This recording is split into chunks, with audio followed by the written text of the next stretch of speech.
update muna tayo sa mga crayfish natin. Pinag-isa ko na lang sila. Nagsama ko na yung 6 na piraso dito. Kasi yung sa aquarium, nagkakaproblema ko sa air pump. Minsan namamatay kaya pinag-isa ko na lang. Yun ang ating yung ating tawag dyan, gapi. Ayan. Ano, nakita yung isang lalaki. Nasa na kaya? At 3 na lang to. 4 na piraso to eh. Nadali na ng gapi ah. Ng ng crayfish. Di kaya wala rito eh.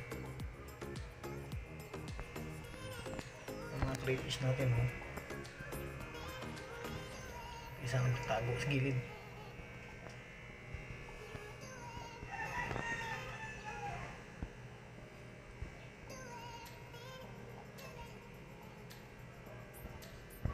So far, so good naman. Pag nagkapera tayo, kukuha at bili tayo ng aquarium para kita natin kung may mga buried na. Sa ngayon, yan lang muna. Ito makita yung isang barako na gapi.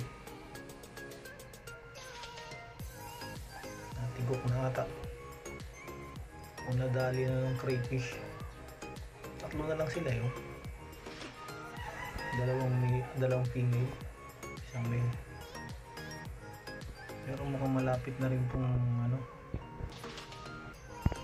mag-anak. Ay siya para dumami ang ating gapi.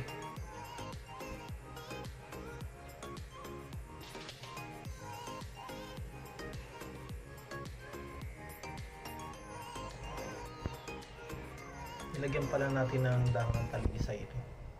Ayan. 4 na piraso itong dahon ng talisay. Nagkukunti na lang natira. 2 na lang.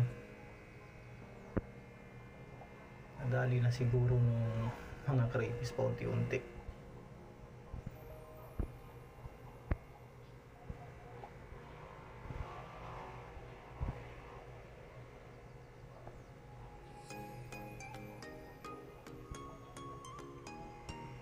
Hopefully dumami itong mga ito para makapag-breed naman tayo.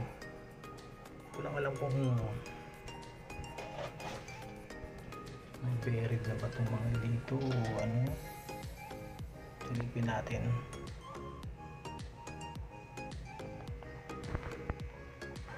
Kulang laman.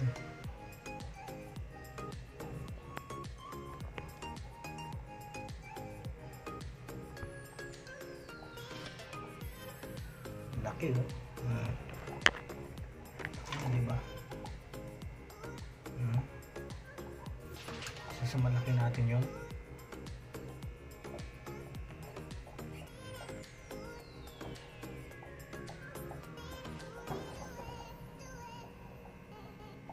Walang laman.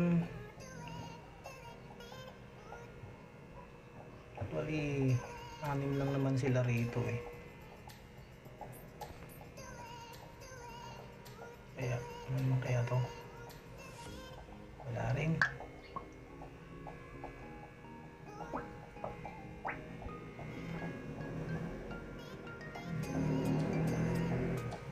Nakabay ko nang dito sila.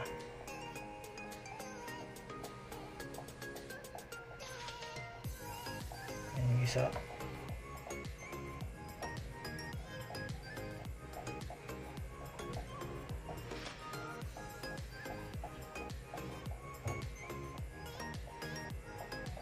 Oh, laki. Malaki na. Yan.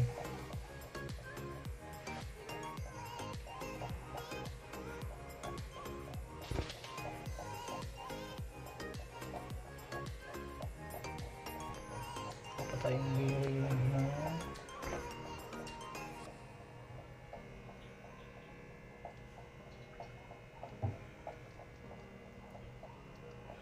Dalawa pala sila roon.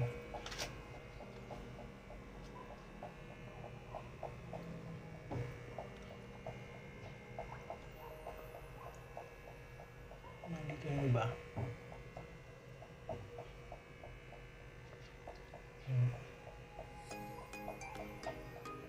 na. Malabo na rin yung tubig natin. Kailangan ko na maglinis-linis. Sana magkaroon tayo ng mga buried na crayfish para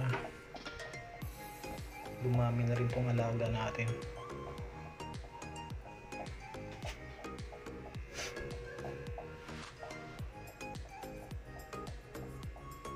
Lagi ko talaga makita yung isang gapi natin na male.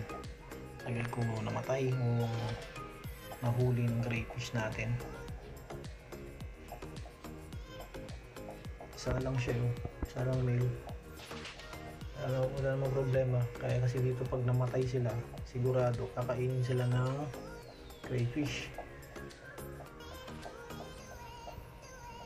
Pansin ko lang parang kumunti ata crayfish natin. 6 ito eh. Bilangin nga natin.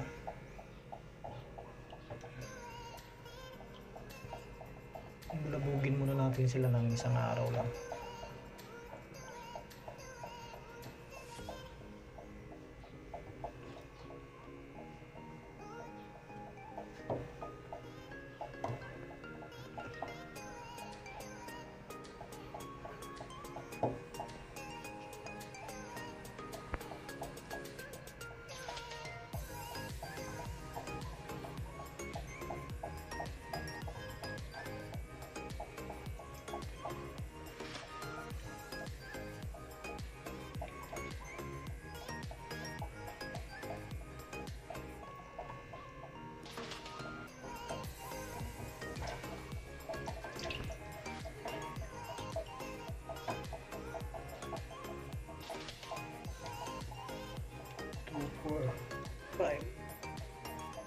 Maglima na lang kayo. Ano yung isa?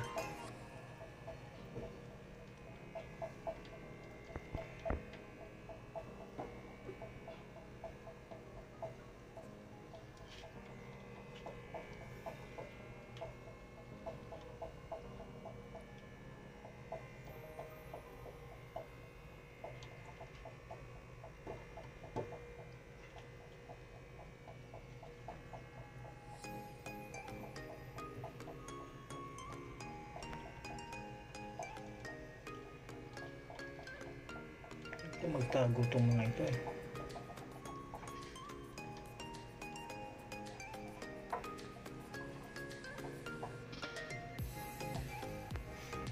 Yan talaga nawala yung isang male natin na male na tawag dito, gapi. Namatay siguro. Yan, malaki na oh.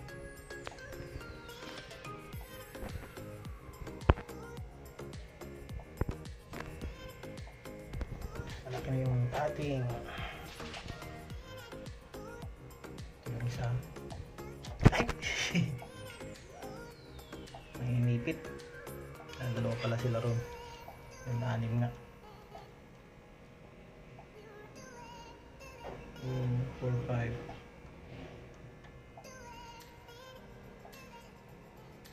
Ba't 5 lang?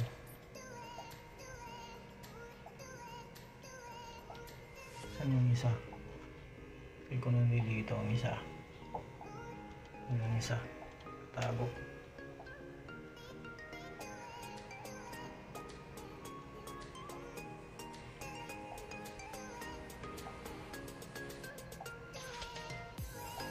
Nakatakas pa yung isa.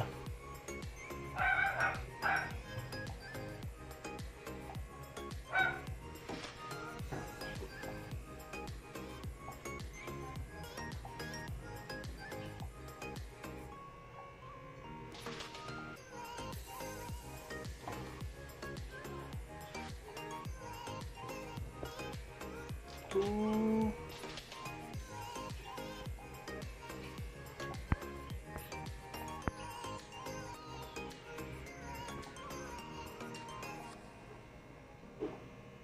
3, 4. Dalawa.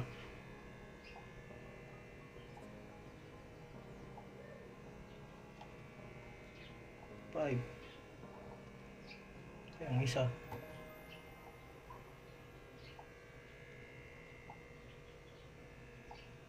Kulang ng isa. Siya na yung isa, patakas.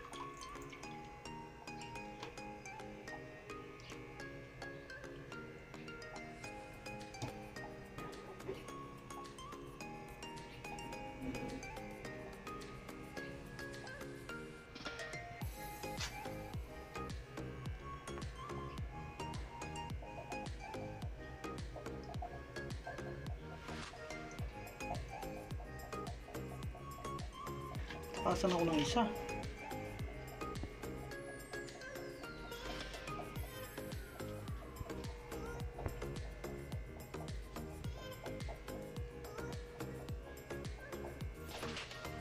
Ayan na nga, nilipat ko na lang sila kasi nawalan tayo ng isa.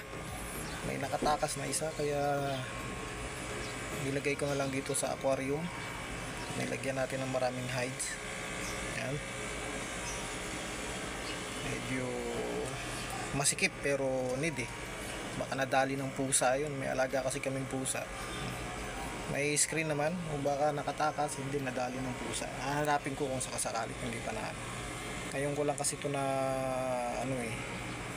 na silip ulit yung ating mga crayfish. Ayun. Nadali siguro yun o nakatakas, hindi natin alam. Pero sa ngayon, dito muna sila.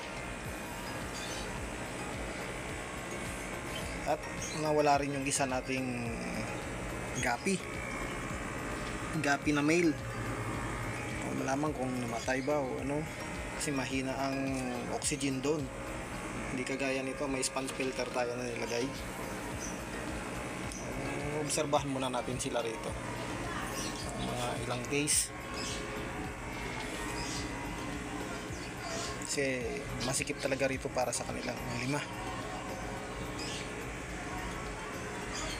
Ayan guys, update natin sa ating mga crayfish. Ayan sila, medyo madilaw yung tubig gawa ng talisay leaves. Yung mga tilapia natin dito, yan, kakapakain ko lang to, ubos ka agad. Takaw na talaga ng mga tilapia. Dagdagan natin ulit ang pakain para ma-solve naman sila. May konti talaga na binigay ko na yun pagkain nila. Dagdagan natin ng isa pang kutsara, kasi isang kutsara lang yung pinapakain ko. Kutsarita pala to. Isang kutsarita lang pinapakain natin dyan sa tilapia. Yan, dagdagan natin. Mga gutom pa nga. Minain pa eh. Yung kangkong na nilagay ko na yan, marami yan eh. Yan na lang natira. Nadali rin nila. Pero nagpatubo na tayo, ayun oh. Patubo tayo ng kangkong. Tsaka duckweed. Yung duckweed natin medyo kumakapal-kapal na rin. Yan ang umaga puro duckweed ang pinakain ko rito. Hindi ngayon lang tayo naglagay ng feeds. Malalaki na itong mga tilapia natin. Pwede nang iprito. Hopefully maging maayos itong mga to dito. Masanay sila sa aquarium. Dito na natin sila papalakihin at sana mag-breed nga. Doon na walan tayo ng isa. Pero tatry natin hanapin. Yan, isang male oh. Female din to. Male pa ata ang nawala.